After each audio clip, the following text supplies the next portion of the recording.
It never fails. We see it every single year in fantasy football. It's all over the comment section. I'm drafting so-and-so because they carried my team last year, or there is no way I'm drafting that player because he killed me last season. But every year is different. Things change. Heck, do you realize that there are 4 running backs that were inside the top 15 last year that changed teams this offseason? I mean, I know I've said it all offseason long. One of the biggest mistakes you can make in fantasy football is bringing last year's bias into a new season. That's right, today we're looking at some of the best running backs from last year, but then we're going to take a look at their 2024 outlook and their current ADP and see if it excites us or not. If I only knew how to gauge excitement on this channel, something that's not boring and monotone. We're bringing back the eggplant meter. But I want to have some added fun today, so that's why I'm going to do something a little bit different. At some point in today's show, I'm going to hide a promo code on the screen. I'm not going to tell you what the code is. I'm not going to tell you when it's on the screen. But what I will tell you is this. The first 5 people to see that promo code and head over to tfhdraftguide.com can use that promo code to get a draft guide for free. So make sure you're focused on the screen. Find that code. Head over to tfhdraftguide.com, use that code at checkout, and like I said, the first 5 people to do that are going to get a free 2024 fantasy football draft guide. But all right, let's dive into last year's top 20 running backs and see what's different for these guys here in 2024.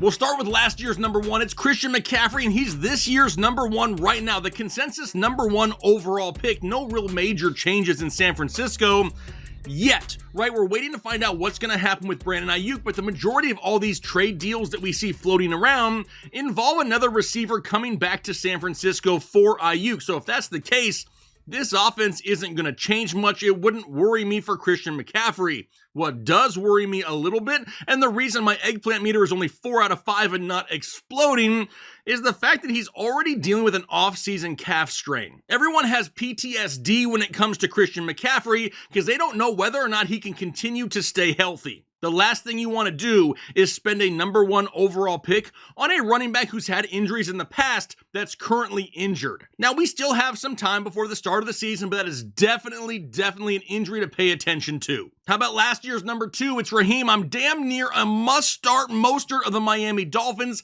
He's also getting 4 out of 5 on my eggplant meter. The current running back 25 overall in drafts. Now, Miami has gone out and drafted Jalen Wright, and a lot of people are worried that between Jalen Wright and Devon Achane, it's really going to eat into the ceiling of Raheem Mostert. And while I get that, and while we know he's getting NFL old, at RB25, you're getting such a discount for such a potential high ceiling. It's worth the risk, in my opinion. A lot of people are already worried that Devon Achane can't stay healthy all season long. He may be entering this season healthy, but can he survive a full NFL season? Still remains to be seen where you're drafting Raheem Mostert. I still love the value, and it's why my eggplant meter is still so high. Which then leads us to number 3. It's Travis Etienne and the Jacksonville Jaguars. Another guy, 4 out of 5 on my eggplant meter. Currently, the running back 8 overall on ADP. Now, we know Jacksonville went out and added Gabe Davis. They drafted Brian Thomas Jr.,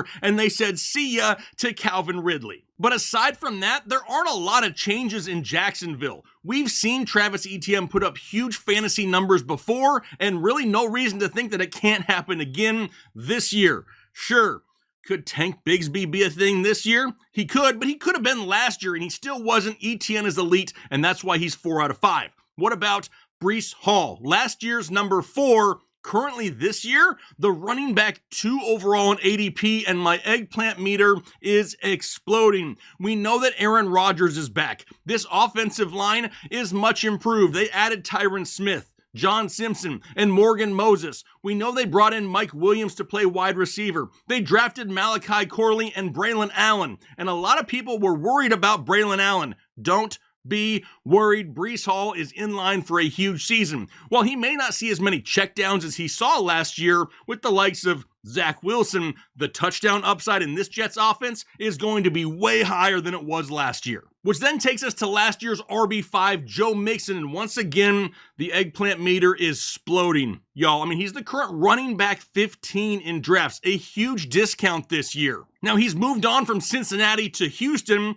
but is still going to be on one of the best overall offenses in the NFL. This dude has 5 top 12 finishes over the last 6 years. People may hate Joe Mixon, but where you're drafting him this year, absolutely love it. Which takes us to last year's number 6, Kyren Williams of the Los Angeles Rams. For me, I got him 3 out of 5 on the eggplant meter. The current RB7 overall in drafts is pretty expensive. We know the Rams went out and drafted Blake Corum, but we also know that Puka Nacua just got banged up at camp and is currently week to week. If for some reason Puka were to miss time, we already know that Cooper Kupp has not been one of those guys that's been able to stay healthy the last couple years. We could see a whole lot of Kyren Williams. We know we've seen Sean McVay use multiple running backs in the past. Do I think he relies on Kyren Williams? Yes, I do. But I also think there's that opportunity for Blake Corum to steal more work as the season progresses.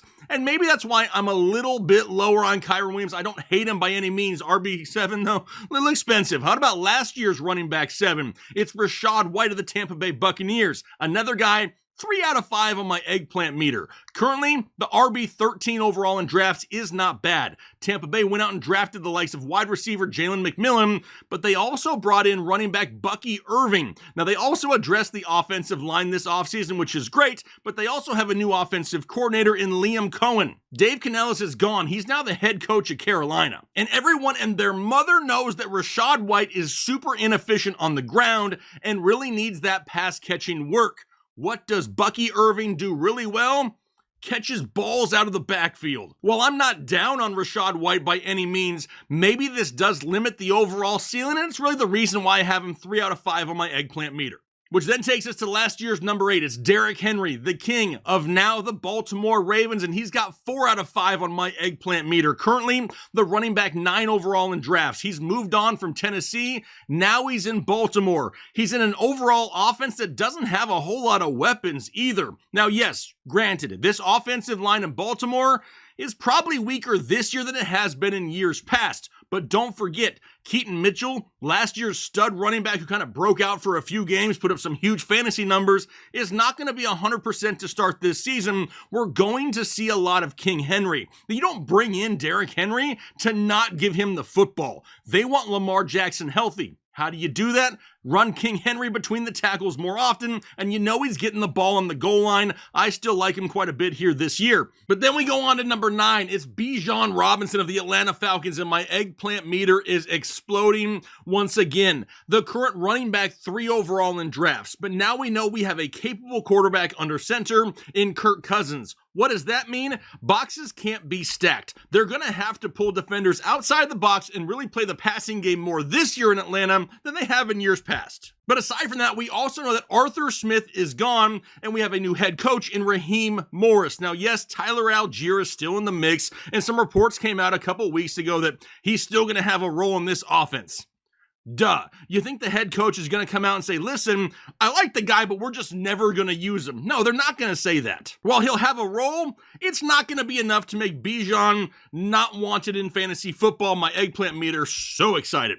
Last year's number 10 is Jahmyr Gibbs of the Detroit Lions. And once again, the eggplant meter is feeling it. He's the current running back 6 overall in drafts. Really minimal changes in this offense. And now we do not have to wait for Jahmyr Gibbs to get a role in this offense. From week 7 on of last season, he was the running back 3 overall in fantasy football. Now we get a full season of that. I'm absolutely pumped. All right, now maybe you're out there going, I don't know about this whole eggplant meter, Jake. Maybe you're looking for a little bit more sophisticated excitement. Well, don't worry, I got you covered there too. You need to consider becoming a member of the channel by hitting that little join button here right below the video. It's that support right there from people becoming channel members that allows us to do the things that we do for the community all year long. You'll get access to the best Discord in all of fantasy football. And I say that because it's not full of a bunch of D-bags. It is a toxic-free zone just for people who love the game of fantasy football to hang out with each other. Plus, you'll also get bonus in-season content and members-only live stream once the season starts. Kyle will help you set your lineup Sunday morning in a live stream just for members. Now, I know we have a lot of members out there right now, and if you're watching this video as a member, leave a comment down below. Let people know what you think about being a member of Headliner Nation. I'm not a salesman. I would rather take their word for it, but I'm just a guy with a football obsession, so let's move on now to number 11. And that's where we're going to find James Cook of the Buffalo Bills. My eggplant meter sitting 4 out of 5. Currently, the running back 14 overall in drafts, but we know that Buffalo parted ways with Stephon Diggs and Gabe Davis. Now, they also went out and drafted Keon Coleman, Ray Davis, and a bunch of other wide receivers. Sure, Curtis Samuel isn't bad, MVS, but none of those guys are actual alphas. They're going to need some playmakers in this offense, and that's why James Cook is still sitting at 4 out of 5. Then we go down to last year's number 12. It's Saquon Barkley, and once again, the meter is exploding out there. He's the current running back 5 overall in drafts. He's moved on from the New York Giants to the Philadelphia Eagles, and everyone out there in fantasy land says, hallelujah, because we are so sick of talent being squandered in New York. So now Saquon finds himself in Philadelphia, where arguably has the biggest upside when it comes to TDs that he's ever had in his career, and arguably the best offensive line he's ran behind in quite some time. I'm really looking forward to see vintage Saquon coming back this season. Last year's number 13, it's David Montgomery of the Detroit Lions. 4 out of 5 on my eggplant meter, and it's really because of the price. He's the current running back 20 overall. So he's being drafted 7 spots lower than where he finished last season. I mean, he still averaged 13 fantasy points per game after Gibbs really took on that larger role last season. There are just so many touchdown opportunities in this Detroit offense. You can't forget about David Montgomery. Last year's number 14 was Alvin Kamara of the New Orleans Saints. 4 out of 5 on my eggplant meter here. Currently the running back 17 overall. I mean, is Derek Carr going to stop checking down? No, I really don't think so. And the Saints spent a first-round pick on an offensive lineman to try to help this running game. We already know the team parted ways with Michael Thomas, and Alvin Kamara is going to be one of the biggest parts of this offense all season long. Sure, Chris Olave is going to get his, but Alvin Kamara, probably going to rack up some receptions once again. But then we go on to last year's number 15. It's Tony Pollard of now the Tennessee Titans. And my eggplant meter is 4 out of 5 because we love the price this year. The current running back 27 overall in drafts is absolutely crazy. We know Derrick Henry is gone. Tony Pollard is in, and he's going to be splitting touches with Tajay Spears. Now, a lot of people hear split touches and they get terrified. That's not the case with me and Tony Pollard. Do you know why he struggled last year? He was the workhorse running back. That's not what he's supposed to be in the NFL. The only reason he was so good 2 years ago was because of the role that he had. A role similar to what we see this year in Tennessee. We have a new coaching staff there with Brian Callahan over from Cincinnati, and we also know that Tennessee spent a first-round pick on an offensive lineman. I love the price this year for Tony Pollard. How about last year's number 16? It's Isaiah Pacheco. I'm going 3 out of 5 on the eggplant meter, and a lot of people may not understand that. But we know he's the current running back 11 overall in drafts. We also know that the Chiefs went out and drafted Xavier Worthy. We also know that as of right now, Rashee Rice may not be suspended until late in the season. We also know they brought in Hollywood Brown. They added to the offensive line during the draft. And we also know that Isaiah Pacheco has a tendency to get banged up and miss some games just due to his running style alone. Patrick Mahomes has more offensive weapons at his disposal than he has had in quite some time when you look at the overall offense. For that reason, I'm just tempering expectations slightly here for Isaiah Pacheco. Which then takes us to last year's number 17, which was Jerome Ford of the Cleveland Browns. And do we care about Jerome Ford this year? Maybe. Right now, my eggplant meter sitting at 2 out of 5. He's the current running back 40 overall in drafts, so super late. Why is that? Because no one has any idea what's really going to happen with Nick Chubb. Now, it's great to see him out there working out and on the practice field, but that does not mean he's 100% ready to go for an NFL game. We all know he's a freak of nature, but we don't know exactly how healthy he is. Plus, there are multiple injuries on this offensive line. A lot of things we need to see in Cleveland before we start deciding who we want in this backfield. Last year's number 18, it was James Conner of the Arizona Cardinals. Another guy 3 out of 5 in my eggplant meter. The current RB19 last season, so really being drafted right around where he finished last year. We know the Cardinals went out and drafted Marvin Harrison Jr. and Trey Benson, and that is the key one right there. But we also know that Kyler Murray is coming into the season fully healthy, which is great. James Conner is going to have a huge role in this backfield to start the season. But if he starts to wear down as the season goes on, and if he misses any time, Trey Benson could eat into that role and really hurt a lot of owners down the stretch. What about last year's number 19? It's Kenneth Walker of the Seattle Seahawks, currently 3 out of 5 on my eggplant meter. The current RB16 overall in drafts. We have a new head coach here in Mike McDonald, and we know that Zach Charbonnet is still in the mix in this backfield. Now, really where he's being drafted, I don't hate it. He's going to be a mid to low end running back too. It's basically what he is every single year. I'm not going to overvalue or undervalue the guy. He's pretty good right there in that RB 16 to 19 range. And then last year's number 20, it's Najee Harris of the Pittsburgh Steelers, where my eggplant meter is sitting 4 out of 5 right now, the current RB 24 overall in drafts. We know this offensive line is improved. We know we have a new offensive coordinator in Arthur Smith. He is a much better coordinator than he is a head coach. But most importantly, we know we have an upgrade at the quarterback position. I don't care if it's Russell Wilson. I don't care if it's Justin Fields. They're both better than Kenny Pickett. Now, a lot of people want to point to Jaylen Warren as the reason that Najee Harris just can't be a thing in fantasy football. Warren had a pretty good role last year. Najee still finished top 20. With all these upgrades, it's the reason I'm excited a little bit. I can hear you though. You're out there going, come on, Jake, we need more than just the top 20. Can't you go just a little bit deeper? Now, even though that statement basically triggers my PTSD, I am a man of the people. If you appreciate me giving it all she's got, do me a favor and hit the like button right now if you haven't already. All right, here's a few other big name guys that I'm sure you're worrying about out there. Guys like Devon Achane of the Miami Dolphins, the current running back 10 overall.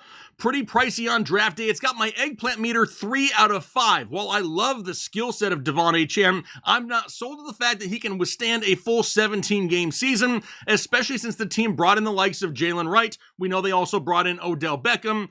No, he's not what he used to be, but he's still going to get a few touches in this offense, touches that could have gone to Devon Achane, but will not now. Just a lot of risk there when talking about Devon Achane. We've talked about him a ton this offseason. What about Josh Jacobs going 4 out of 5 on my eggplant meter? Current RB12 overall in drafts, moved from Las Vegas to Green Bay, and he is going to get plenty of touchdown chances in that young offense in Green Bay. Loving the potential upside. Austin Eckler, also 4 out of 5 on my eggplant meter. The current running back 32 overall. And that's what excites me. There is little to no risk in drafting Austin Eckler this season. He moved from the Chargers to the Commanders. I know it doesn't sound great because he's going to be splitting work with Brian Robinson Jr., but we know Austin Eckler has thrived in lesser roles before. Now that you're drafting him so late, you're not overly reliant upon it, and if he does find himself in a huge pass-catching role in this offense with new young rookie quarterback Jaden Daniels, maybe you find yourself a steal of a draft, and that's why I'm a little bit excited. Then we got Jonathan Taylor of the Indianapolis Colts. My eggplant meter is exploding once again.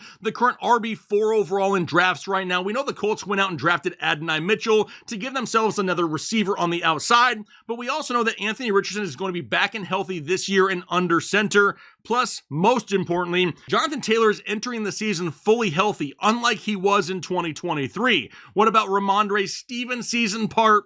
Is it due? I don't even know what season it is anymore, but he's only getting 2 out of 5 on my eggplant meter. The current RB21 overall. We know the Patriots have brought in people all over the place. KJ Osborne, Antonio Gibson in that backfield. They drafted guys like Jalen Polk, Javon Baker, and Drake May. We have a new head coach in Gerard Mayo. We know that Stevenson just got paid, but what is this offense going to look like in New England? Nobody has any clue. There are so many potential options in this offense. We can't really pencil down a certain number of touches weekly for Ramondre Stevenson. Because of that, I'm a little bit worried, and that's why my eggplant meter isn't that high. How about Aaron Jones? I'm going 3 out of 5 on Aaron Jones, the current running back 18 overall in drafts, moved from Green Bay to Minnesota. We also have a new quarterback in Minnesota, and right now, Sam Darnold is atop the depth chart, but we know that Alexander Mattison is no longer there, so Aaron Jones is going to get a chance at a large role in this offense. We also know that he's going to want to stick it to Green Bay, but I think we can all agree the biggest issue with Aaron Jones each and every year is health. If he's healthy, we know he's going to score points. The problem is, he's not healthy a lot of the times, and that's why the eggplant meter is 3 out of 5. And then lastly, Nick Chubb. I am the biggest Nick Chubb fan, and it hurts me to C. My eggplant meter at only 2 out of 5 for Nick Chubb. He's the current RB 29 overall in drafts, but he is still rehabbing right now. Sure, he's out there squatting small villages, but he's also not running at full speed just yet. It may take weeks for Nick Chubb to get to 100%. So just like I said when we talked about Jerome Ford earlier, until we get more clarity on the rehab and the actual progress of Nick Chubb, I can't get overly excited just yet. So like I said, you can't bring last year's bias into this season. But that also doesn't mean you have to go out there and overanalyze everything. Just look at the current situation. Use some common sense. Just by doing that alone, you can really determine whether it's a good option or not to draft some of these players. Let me know what you think down below in the comment section. Were any players that we talked about today ones that you're going to go after, or maybe even avoid on draft day? I would love to see those comments down below in the comment section. Now I'm going to go ahead and get out of here today. Hopefully you enjoy the rest of your day, and most importantly, do your part to make the world a better place.